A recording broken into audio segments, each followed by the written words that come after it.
बड़ी बहू होने के नाते वो सबका ख्याल रखती, लेकिन पति शराबी और बीमार रहा करता था। किसी ने शादी से पहले पति की कमियों के बारे में बताया नहीं था।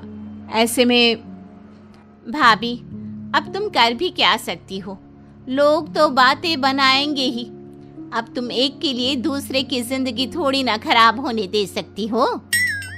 फिर भी दीदी, लोग सोचेंगे छोटे बेटे की शादी बड़े बेटे से पहले क्यों करवा दी, और इस तरह तरह तरह की बातें बनाएंगे। तो क्या करे, उसकी शादी करवा दे।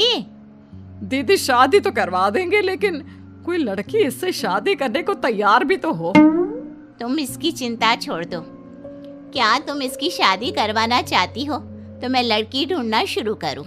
हाँ हाँ भाभी, क्यों नहीं। अगर आपकी नजर में कोई लड़की हो तो बताओ, जो मेरे इस निकम्मे बेटे से शादी कर ले। कम से कम उसके आने से ये ठीक तो हो जाए। कुछ दिनों बाद देखो तो कैसी है ये लड़की। गरीब घर की है, लेकिन सोना है सोना। अरे दिखने में सुंदर और घर के काम में तो जैसे सर्वगुण संपन्न। बुआ जी है तो बहुत सुंदर, लेकिन ये बच्ची लग रही है। हमारे जेठ जी की तो अच्छी खासी उम्र है। माना शादी नहीं हो पाई, लेकिन उम्र थोड़ी ना रुकती है। अरे बच्ची है तो बच्ची जैसी ही लगेगी ना। तुमसे 5 साल छोटी है, लेकिन सुंदर और संस्कारी है। कमल के लिए इसका ही रिश्ता लाई हूँ। और लड़की छोटी हो तो ही कब्जे में रहती है। क्या कमल के लिए रिश्ता मिल गया? मुझे तो दिखा लड़की की फोटो। लेकिन बुआ जी, ये लड़की जेठ जी से बहुत छोटी है, और इस लड़की के घर वाले मान गए क्या इस रिश्ते के लिए? उन्हें सब कुछ बता तो दिया है ना आपने? और नहीं तो क्या, लड़की वाले मान गए हैं, इसीलिए तो तुम्हें दिखाने लाई हूँ। लड़की वाले गरीब और भले लोग हैं। लड़की के पिता नहीं है, इसलिए उनको रिश्ते के लिए मनाना मेरे लिए और आसान हो गया।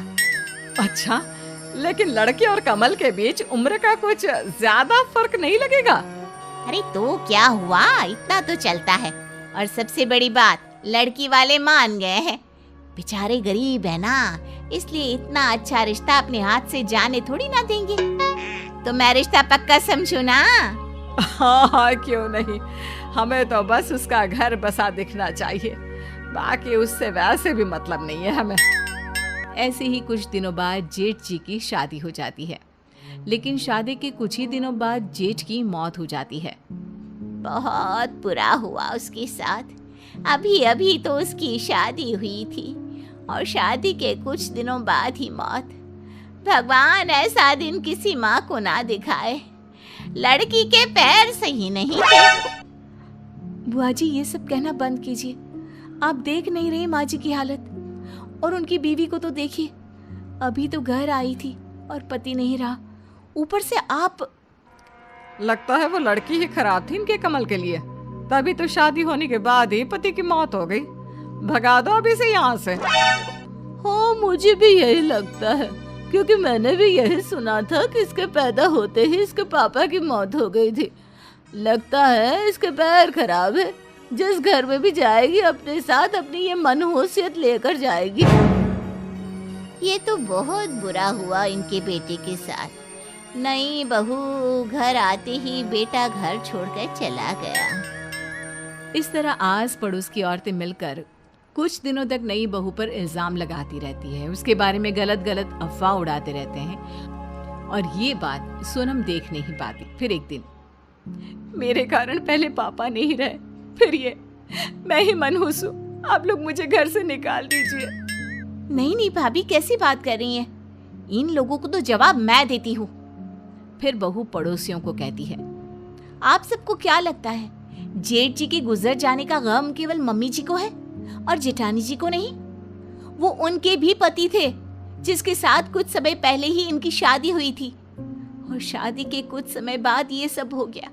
और आप सबको लगता है कि उन्हें कोई दुख नहीं हो रहा? अरे उनके लिए तो ये सबसे बड़ा दुख है। बहू, ये क्या बोल रही है? चुप रह। मोहल्ला है ये, हमारा समाज है। समाज ही तो है ना माँ जी, किसी भी हाल में खुश नहीं रहने देगा ये।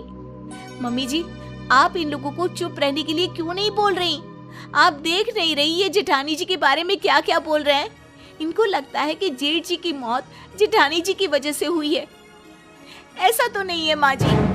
हाँ हाँ, मुझे भी पता है, वो अपनी हरकतों के कारण नहीं रहा। कितना समझाया था गलत संगत छोड़ दे, लेकिन नहीं। माँ जी वो कोशिश कर रहे थे कि वो सब छोड़ दे, लेकिन देर हो गई। जब मम्मी जी आपको सब पता है तो आप इनको बोलती क्यों नहीं?